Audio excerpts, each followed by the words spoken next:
My name is Lulanga Sydney. I'm going to look at marketing 1. We first start with the learning outcomes. The learning outcomes are the competencies that are expected to get or to attain at the end of the course. So at the end of this course, you should be able to appraise the philosophy, concepts and policies of macro and macro marketing. Now, the philosophy, as you know, philosophy, the word is from Greek. It's philo and sophia, the love of knowledge.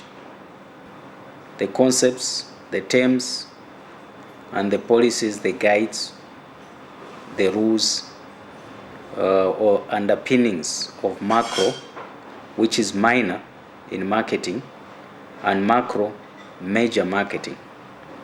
So we'll look at those concepts in this course, so you should be able to understand them, be able to define what marketing is, be able to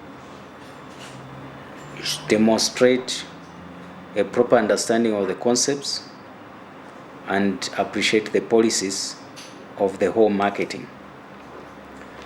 So what is marketing? Marketing is an activity or a set of instructions and processes for creating, communicating, delivering and exchanging offerings that have value for customers, clients, partners, and society at large. Here the underpinning words are an activity, set of instructions or processes.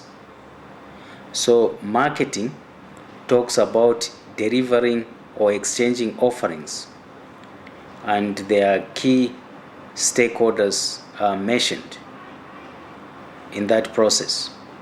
So there are two equal parties that have, each one has some interest to express, and the other one also has some interest, but one has something that the other one wants. So marketing is a management process. It's used to identify, anticipate, and satisfy customer requirements profitably. So there's the issue of profitability there that we need to ascertain and underline. So what are the goals of marketing? There are two major goals of marketing. One is to attract new customers by promising superior value product, quality product. And the second one is to keep and maintain the current customers by delivering satisfaction. So you don't forget about the customers that you have. You ensure that they stay with you, and then you try to develop or broaden your customer base. So those are the two goals of marketing. Now, the marketing process, we'll look at a very simple model of marketing process. There are a number of components in there, but the first one is simply to understand the marketplace and the customer needs and wants. Now, there's a difference between needs and wants. Needs are those items or goods that a customer has to have in order to live or to survive. Wants are options that a customer may choose not to have them, but can still live. So needs are essentials. Wants are luxuries. But wants can turn into needs depending on the social status of a customer. The second one is to design a customer-driven marketing strategy.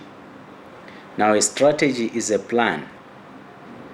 A plan brings clarity, defines the law, or shows the route a seller or a customer must follow in order to have their needs and wants satisfied. So here we are saying, we are talking of a customer-driven marketing strategy that the customer designs how marketing should be carried out. Then construct an integrated marketing program that delivers superior value. Superior value here we are talking of quality product. Building profitable relations or relationships and create customer delight, that the customer comes first. A customer should be satisfied at all costs. So the products that are produced should be within the confines or designs of a customer. Then capture value from customers to create profits and also customer quality. So the customer here is the one in the driving seat, and the seller has to participate, produce products according to the needs, wants, to satisfy those needs and wants of a customer. So needs, wants, and demands. Now that's an equation. You should have some wants plus buying power, it creates a demand. Needs plus buying power, it creates a demand. Okay, so needs. Need is a state of felt deprivation, including this can be in the area of physical, social, or individual needs. Physical, things like housing, in short, shelter. Social, relationships, feeling to be needed, security. Individual needs that have to do with the person that is concerned. For example, food, clothing. Those are the areas that we are looking at. So when we are looking at physical needs, for example, we are looking at food, clothing, shelter, safety. Social needs, belonging, affection, also appreciation. Individual needs, learning, knowledge, self-expression. Now wants. A want is a form that a human need takes, shaped by culture or individual personality. Now when we are looking at needs, we mostly refer to Abraham Maslow, looking at his pyramid of needs, where the base you find all these physical needs, and as you go up to social needs, individual needs, the pyramid becomes slimmer. So wants plus buying power, that's a demand. We have already elaborated on that one. Wants and needs are fulfilled through a marketing offering. So a marketing offering would offer products, would offer services, would offer experiences. Now products would be people, to create a craving or a want to be like that person that you are seeing in an advert. Places, holiday places, lodges, houses, farms, organizations, information, ideas. Okay, and services, any activity or benefit offered for sale that is essentially intangible. A service is an intangible product, and a product is, or a good is, a tangible product. Experiences, people who live that offering. So the experience that people have for having appreciated a particular product. Customer value and satisfaction depends on the product's perceived performance relative to the buyer's expectations. So a buyer has certain expectations, and the product has to meet those expectations as expressed by the buyer. So care must be taken when setting expectations. For example, if performance is lower than expectations, satisfaction is low. If performance is higher than expectations, satisfaction is high. So here we can see that when the performance does not meet the expectations, a lot of disappointments come and the product may not be appreciated. It can only be appreciated if there isn't much choice. There is an advantage in getting that product in a way that it may be lower in pricing and it has loyal customers. Whereby if performance is higher than expectations, satisfaction is high. Here we are talking of a quality product where customers, you may have a clientele of customers who know about the product and also they have referred that product to other customers. So customer satisfaction often leads to customer loyalty. So if a customer is satisfied with the product, will remain appreciating that product, may bring other people to also appreciate that product, may bring that a product to the attention of many others. So firms seek to delight customers by exceeding expectations. So exceeding expectations is producing a quality product. Let's look at marketing management. Marketing management is an art and science of choosing target markets and building profitable relations with them. So this requires that customers and the marketplace be fully understood. So a consumer, we need to understand the consumer's position. What are his demands? What are his specifications for the particular product? So you need to do some market research for us to understand that. And then the marketplace needs to be understood. Where will this customer or this consumer get the product? How will this consumer access this product? So the aim is to find, attract, keep, and grow customers by creating, delivering, and communicating superior products. So marketing, in short, the goal of marketing is to find, attract, keep, and grow customers by creating, delivering, and communicating superior value. Marketing management takes cognizance of marketing managers who must consider the following to ensure a successful marketing strategy, which is a marketing plan. A strategy, we said, is a plan, and mostly it's a long-term plan, which comes in 3 levels. What customers will we serve? For example, what is our target market? So when we talk about customers, we say what is our target market, how can we best serve these customers, what is our value proposition.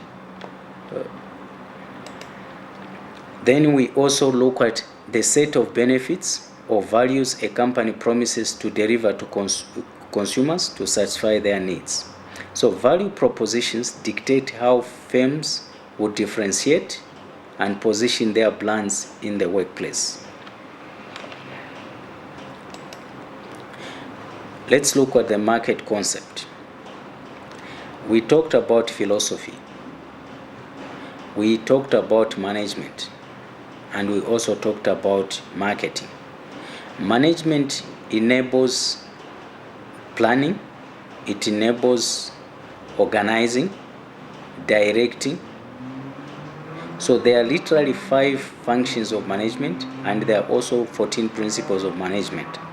So marketing management philosophy holds that understanding that achieving organizational goals depends on knowing the needs and wants of target markets and delivering the desired satisfaction better than competitors.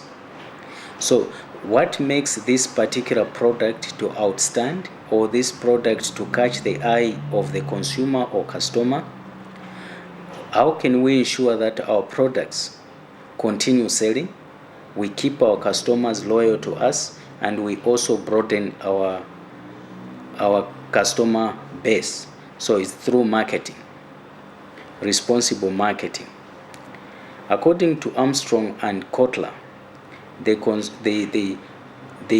define customer evaluation of the difference between all the benefits and all the costs of a marketing offer relative to those of competing offers as customer perceived value.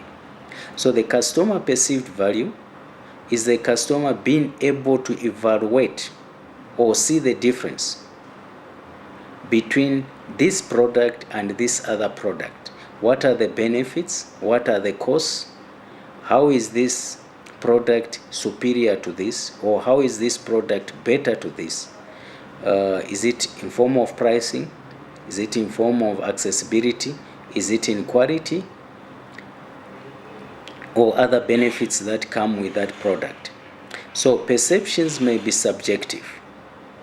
So it's the work of the marketer to ensure that the perceptions are fair, they are understandable, and they are appreciated by the consumer or customer. Consumers often do not objectively judge values and costs. They believe in what they are being taught, and they only live, or they become subjective once they realize that the product is good. They create what you call loyalty to the product, or they ditch the product for the alternative product when they realize that what the marketing message was given did not match the quality of the product. So customer value equal to perceived benefits minus perceived sacrifice. That's the equation there.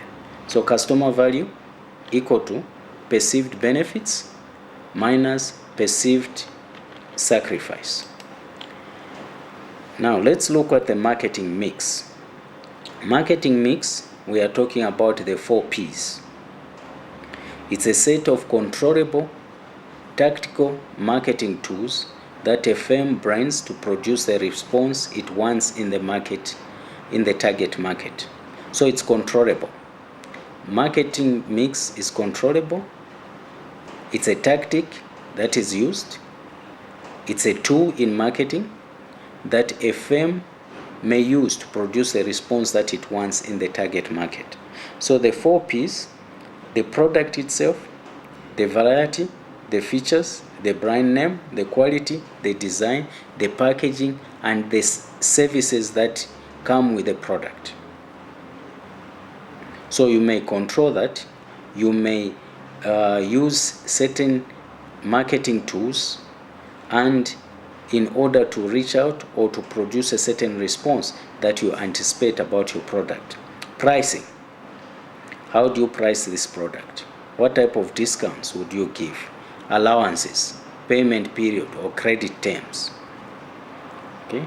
And the place, the distribution channels.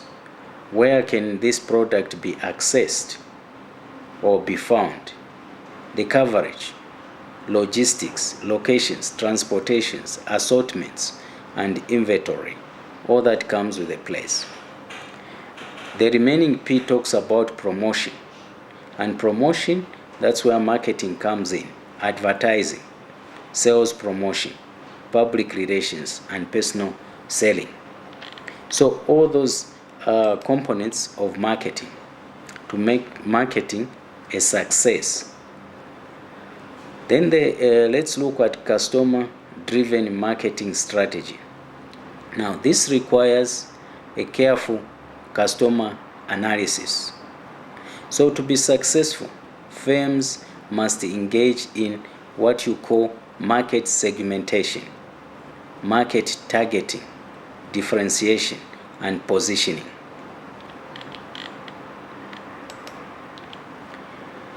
We'll go into details to look at those 4 components which we have just mentioned.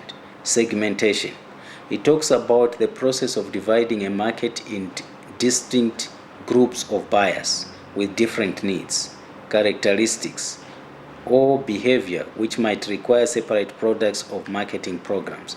For example, a company producing products may need to see what is its target market. You may produce, for example, a company that is involved in clothing. It may have a specific brand of specific clothing for children, adults, teenagers. There are different brands because the target or the taste at those levels differ one from the other. So you target distinct groups. It may also be based on gender. It may be based on age. It may be based on income bracket. There are many factors that you can consider when it comes to segmentation. Now, targeting. It involves evaluating each market segment's attractiveness and selecting one or more segments to enter. For example, you may have products that both the teenagers and older people may appreciate. So the distinction there may not be so much, but you allow young people or older people to buy the same clothing because you have targeted them both and you have accommodated both the tastes. Differentiation. You create superior customer value by actually differentiating the market offering. So you make your product different from a substitute product. A substitute product is a similar product that can be used or offers the same service or can be used in the same way like the other product. So why should people buy this product and not the next product? So you differentiate your product. Positioning. You arrange for a product to occupy a clear, distinctive, or desirable place relative to competing products in the minds of target customers. So you position a product in such a way that the customers appreciate the product more. Now, market segmentation. Market segmentation variables, there are a number of them. Some we have already mentioned, for example, geographic, demographic, psychographic, and behavior. So those are areas that you can look at when you are trying to segment the market. Geographic, it covers the area. Demographic, it could be gender, it could be age, it could be race, ethnic grouping. Psychographic, it looks at the taste, the social groups, the income bracket, the behavior, the perception towards life. Different segments desire different benefits from products. So best to use multivariable segmentation basis in order to identify smaller and better defined target groups. So multivariable segmentation would be recommended to a marketer than streamlined focus. So why does a marketer need to segment the market? Basically is to meet the consumer needs more precisely or exact. Increase profits, segment leadership, retain customers, retain customer loyalty, broaden the customer base, and also focus on marketing or focus marketing communications. Evaluating marketing segments. So we need to, a marketer needs to evaluate the marketing segments each time to see the relevance, whether you are doing the right thing, whether those customers continue appreciating your products or you give them alternative products. So you segment the size and the growth. You analyze current segment sales, growth rates, expected profitability. You also segment structure, attractiveness. You consider competition, existence of substitute products, and the power of buyers and suppliers. Then you also look at the company objectives and resources. You examine company skills, resources needed to succeed in that segment. Then you offer superior value and gain advantages over competitors. Market targeting. Market targeting involves evaluating marketing segments. So segments, we have already discussed that in detail. It may look at the target group, the size, structural attractiveness about that, company objectives, and resources will also be considered. We will select a target market segments, we'll look at alternatives, and then being socially responsible. Differentiation and positioning. A product's position is the way a product is defined by consumers on important attributes. The place the product occupies in a consumer's minds relative to competing products. Perpetual positioning maps can help define a brand's position relative to competitors. So consumers need to understand and demonstrate an appreciation of the product. A marketer needs to go into the mind of the consumers and see whether this product will continue, has a long-term loyalty or loyal customers. Can we get more customers, or do we need the brand to change the packaging and the rest? So perpetual positioning maps can help define a brand's position relative to competitors.